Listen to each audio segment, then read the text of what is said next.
All right, so this SPARS Pandemic 2025-2028 document, you found this, and it's, well, it's got some people pretty riled up. Yeah, it's definitely got people talking. I mean, it is a simulation, not some kind of prediction, right? Right, exactly. It's meant to be a training tool, basically. They even call it a futuristic scenario in the document itself. Okay, so knowing that, it's for training, helping them think through how to respond to pandemics. That makes it even more interesting because when you look at what they were simulating... It does make you wonder, yeah. Like, some of these things are just too close to what happened with COVID for comfort. It's definitely got people drawing parallels, for sure. And that's what we're diving into today. So, for our listeners who haven't gone down this rabbit hole yet, walk us through this document. What is it? And why did this Johns Hopkins Center even create it in the first place? Okay, so the SPARS Pandemic 2025-2028 document, it's this fictional scenario, right, that the Johns Hopkins Center for Health Security put together. And they're the folks who do a lot of this kind of pandemic preparedness stuff, right? Exactly. They're like kind of the authority on this. And they do these kinds of simulations all the time, different scenarios, to help public health officials, game out how to respond to a pandemic. So this is like their fire drill. Like if there was a fire, how would we all get out of here? Exactly. Except it's a pandemic instead of a fire. Exactly. And they've done a bunch of these. And it's interesting because you think about it, like a fire drill, we all know what to do. You hear the alarm, you get out. But a pandemic, it can unfold in so many ways. Right. And it's not just about the science either. It's about communication, logistics, public perception, all these things factor into how well you handle a pandemic. And they're trying to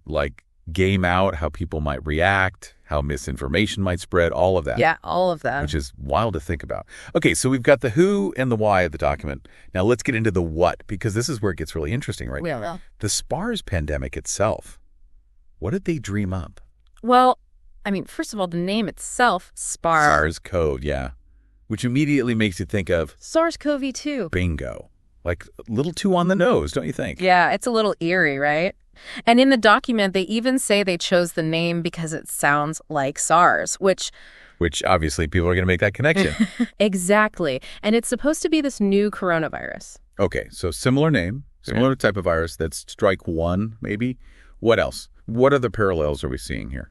Well, in the SPARS scenario, it starts with these reports of this new severe respiratory illness. Not familiar. Right. And at first, they have these really high fatality rates, like really scary numbers. That's like we saw with COVID.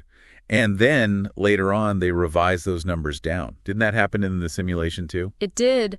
Just like in real life, those initial fatality rates were based on, well, not a lot of data. So as they learn more, the numbers start to come down. Which makes sense, right? Mm-hmm. In the chaos of those early days, it's going to be hard to get a clear picture. Exactly. But that doesn't stop the fear from spreading, does it? Nope.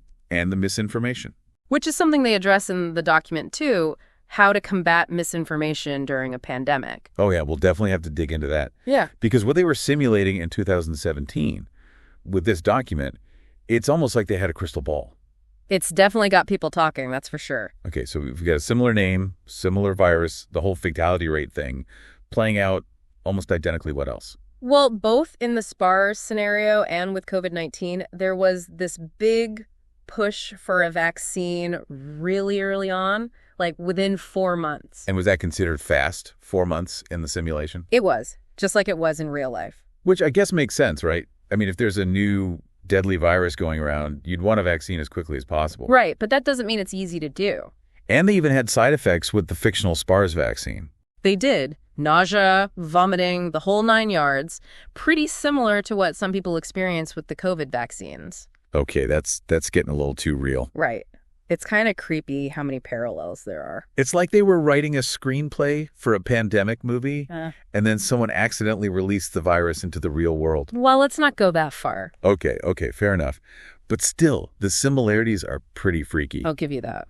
Okay, so similar names, similar virus, the fatality rates, the vaccine timeline, the side effects. Are we missing anything? Well, they also had a power grid failure in the SPARS document.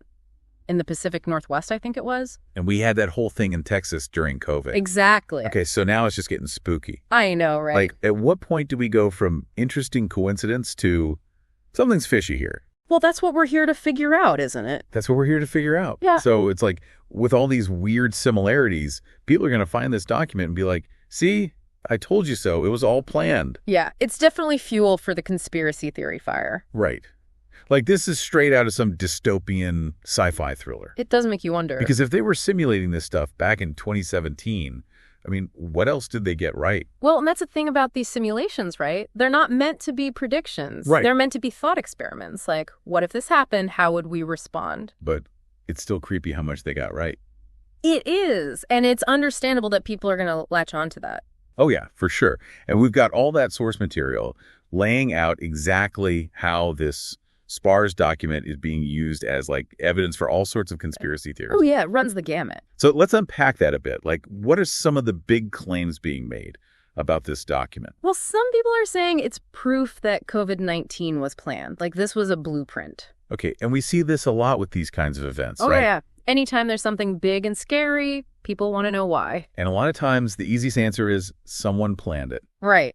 It's easier to believe in a bad plan than in no plan at all. Okay, so that's one theory. What else? They're also saying that the vaccine is part of some kind of, population control scheme. Okay, yeah, that's a popular one. We see that a lot in the source material, too. It's a tough one because it plays on those very real fears about health and bodily autonomy. For sure. And the fact that this SPARS pandemic in the document, it eventually becomes endemic. Right. They're saying that's proof that COVID-19 is never really going away either. It's like they're cherry-picking the parts that fit their narrative. Right. And they're also pointing to things like there's this bird flu summit happening soon, right? Right. And it's focused on mass fatality management, which, I mean, that sounds pretty ominous, right? It does sound scary, yeah. And this source material is claiming it's all connected. Like, they're getting ready for the next phase of this plan, this mass casualty event. It's a lot to unpack. It is. And it's important to remember, we're not here to debunk these theories or anything. Right. We're just trying to present what's out there. Exactly.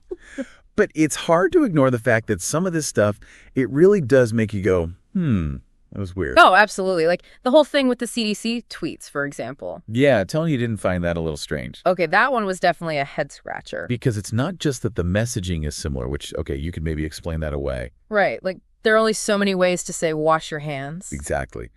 But some of those tweets, they're almost word for word what's in the SPARS document. That's the part that gets me. Right. It's like they were working off a script or something. It's very strange. And the source material, they're pointing to that as proof that the whole thing was orchestrated. Which, I mean, I can see why they would say that. Right. It's like if you're trying to control the narrative, what better way than to control the message? Exactly. And they even had this whole thing in the SPARS document about using celebrities and influencers to promote the vaccine. Oh, yeah, like that rapper, BZ. BZ, right. With his hashtags, #StopSPARS and all that. Which, I mean, we saw that with COVID, too. Oh, yeah. Celebrities doing PSAs, encouraging people to get vaccinated. Exactly. So that's not necessarily suspicious in itself, but the fact that they gamed it out in this document years before it happened. Exactly. And not just that, but the fact that BZ, the rapper in the simulation, he's black. And they specifically talk about how African Americans are more hesitant to get vaccinated because of the Tuskegee experiment. Right. Which, again, that's a real thing. Absolutely. But this source material, they're saying that the choice to use a black rapper was deliberate. Like to specifically target that community. Exactly. I didn't thought of it that way. Which, I mean, if you're trying to get people to accept something, to trust something, who better to use than someone they already trust? Right. Someone who looks like them, who understands their concerns. Exactly. It's like they're weaponizing trust. Exactly. Yeah. And then there's this whole thing with the aftermath of the SPARS pandemic in the document. What do you mean? Well, like, they talk about how things never really go back to normal. Oh, right. Like the virus, it becomes endemic. Right. And they're still pushing for vaccination, even though there are these long-term side effects that are starting to pop up. Yeah, they do mention that. Which, I mean, again, we saw that with COVID too, like 2 years in, and we're still figuring out all the long-term effects. It's true. And that's something that they highlight in the document, that even after the acute phase of a pandemic, there can be these ripple effects that we're dealing with for years to come. Exactly. And this source material, they're pointing to that as proof that, like, this is all part of the plan. The plan being to keep us all sick and scared and dependent on, big pharma or whatever. Right. Which, I mean, I'm not saying I believe that, but... But it's definitely something to think about. Right. Like, at what point does it stop being a coincidence? That's the million-dollar question, isn't it? It really is. And I don't know that there's an easy answer. Yeah, no, I don't think so either. But I do think it's important to be aware of these things, to be critical thinkers. Oh, absolutely. To not just accept what we're told, but to do our own research, to look at the evidence. Exactly. And to be wary of anyone who claims to have all the answers. Especially when those answers involve, like, global conspiracies and stuff. Right. Like, sometimes a coincidence is just a coincidence. Exactly. But sometimes it's not. And that's what makes it all so interesting, right? It really does. Well, on that note, I think we've given our listeners plenty to ponder. I would say so. This SPARS document, it's definitely a rabbit hole worth exploring. It is. But as always, we encourage you to do your own research, come to your own conclusions. Exactly. Don't just take our word for it. Exactly. Until next time.